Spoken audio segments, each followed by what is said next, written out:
$5,000 a week may sound like a great deal of money, and yet the Poppers were far from rich. It was quite expensive to live in grand hotels and travel about town in taxi cabs.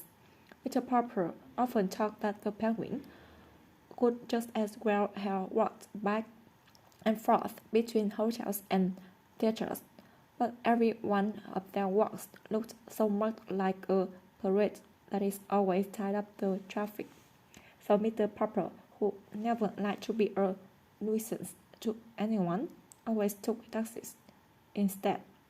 It was expensive to have huge cakes of ice brought up to their hotel rooms to cool the penguins. The bills in the fine resorts where the Poppers overlooked their meals were often dreadfully high. Fortunately, however, the penguins' food had stopped being an expense to them. On the road, they had to give up having stained glass of live fish shipped to them because it was so hard to get deliveries on time.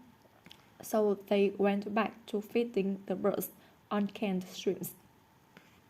This cost them absolutely nothing, for Mr.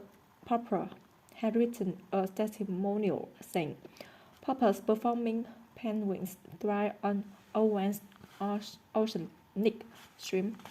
This statement, with a picture of the 12 penguins, was printed in all the leading magazines, and the Owen's Oceanic Shrimp Company gave Mr. Popper an order that was good for 3 cans of shrimps at any grocery store anywhere in the country. Several other companies, such as the Great Western Spirits Growers Association and the Energetic Breakfast Oats Company, wanted him to recommend their product to and offered him large sums of cash, but the penguins simply refused to eat spirits or oats, and Mr. Popper was much too honest to say they would, even though he knew the money would come in handy. From the Pacific coast, they turned east again to cross the continent. They had time enough on this route tour to touch only the larger cities. After Minneapolis, they placed Milwaukee, Chicago, Detroit, Cleveland, and Philadelphia. Wherever they went, their reputation traveled ahead of them. When early in April they reached Boston, huge crowds awaited them in the railway station. Up to now, it had not been too difficult to keep the penguins comfortable, but a warm spring wind was blowing across Boston Common, and at the hotel, Mr. Popper had to have the ice brought up to his rooms in 1,000-pound cakes.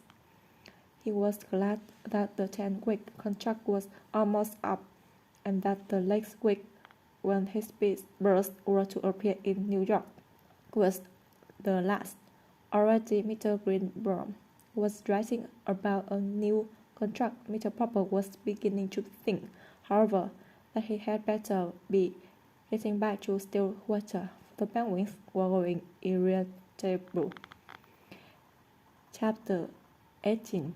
April Winds. If it was unreasonably warm in Boston, it was actually hot in New York. In their rooms at the Great Tower Hotel, overlooking Central Park, the penguins were feeling the heat badly. Mr. Popper took them up to the roof garden to catch whatever cool breeze might be blowing. The penguins were all trapped by the sparkling lights and the confusion of the city below. The younger birds began crowding over to the edge of the roof and looking down at the great cannons beneath them. It made Mr. Popper very nervous to see them shoving each other as if at any moment they might succeed in pushing one over. He remembered how The South Pole penguins always did to find out what danger lay below. The rook was not the safest for them. Mr. Popper had never forgotten how badly frightened he had been when Captain Cook had been so ill before Greater came. He could not risk the chance of losing one of his penguins now. Where the penguins were concerned, nothing was ever too much trouble for him. He took them downstairs again and bathed them under the cold showers in the bathroom. This kept him busy a large part of the night. With all this lack of sleep, he was quite drowsy the next morning when he had to cross the taxis to get to the theatre. Besides, Mr. Popper had always been a little absent-minded. That is how he made his great mistake when he said to the first taxi driver, "Regal Theatre." "Yes, sir," said the driver, threading his way in and out of the traffic of Broadway, which greatly interested both the children and the penguins. They had almost reached the theatre when the driver suddenly turned. "Say," he said, "you don't mean to say those penguins are going to be on the same bill with Swanson's sales, do you?" "I don't know what else is on the bill," said Mr. Popper, playing him. "Anyway, here's the Regal." And they piled out and filed in the stage entrance. In the wings stood a large, burly, red-faced man. "So these are proper performing penguins, sir?" he said. "Well, I want to tell you, Mr. Popper, that I'm Swanson, and those are my sales there on the stage now. And if your birds try any funny business, it's be too bad for them. My sales are tough, see? They think nothing of eating 2 or 3 penguins apiece." From the stage could be heard the hoarse barks of the sailors who were going to their art. "Papa," said Miss Popper, "the penguins are the last art on the bill. You go run back quick and get those taxis, and we'll let the penguins ride around a while until it's time for their number." Mr. Popper hurried out to catch the drivers. When he returned, it was too late. The Popper's performing penguins had already discovered the Swanson sales. "Papa, I can't look," cried the children. There was a sound of dreadful confusion on the stage.